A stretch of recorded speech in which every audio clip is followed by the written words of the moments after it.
Sometimes the role of food safety in human health is like detective work. My research and teaching focuses on food safety for better public health. And all around the world, the group that is the most vulnerable to food contamination are children under the age of 5. In 2021, it was found that in infant food that was pulled off of grocery shelves around the United States, there were extremely high levels of arsenic, cadmium, lead, and mercury, higher than is allowable in our drinking water. And so the question was, what is the impact of these heavy metals on infant and child health? Ever since then, our research team has been working in the area of how to remove heavy metals in our food supply.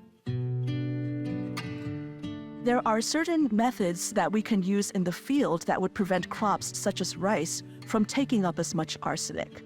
Usually when we produce rice, we produce it in a flooded paddy field. And unfortunately, when the ground is wet and soggy like that, then arsenic is very easily taken up from the soil into the rice. However, there is a method of production called alternate wetting drying, in which the paddy might be flooded at first, but then it's allowed to dry. And under dry conditions, the rice is much less likely to take up any arsenic that's in the soil. So it really is a win-win-win situation, that the farmers are using less water, so they're paying less. And third, there's less arsenic in our rice. In humans, it's difficult to control, but then with animals, you can control, various parameters, what they eat, their food.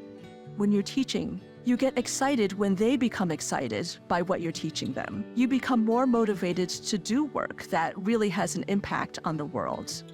The intersection of human health, food safety, water safety, the environment is a really exciting place in which to work. And that's what I teach my students at MSU as well. It means a lot to me to be named a University Distinguished Professor at MSU. I think many of us do sometimes feel what's known as imposter syndrome. I want to do work to be able to teach at a level that actually does improve students' understanding of different areas of research, their enthusiasm for certain topics related to food science, and to do work that really has an impact to the people of Michigan, to the United States, and to the world as a whole. And when MSU named me a University Distinguished Professor, I thought, okay, I feel so happy about that maybe my work in these last 10 years has had an impact.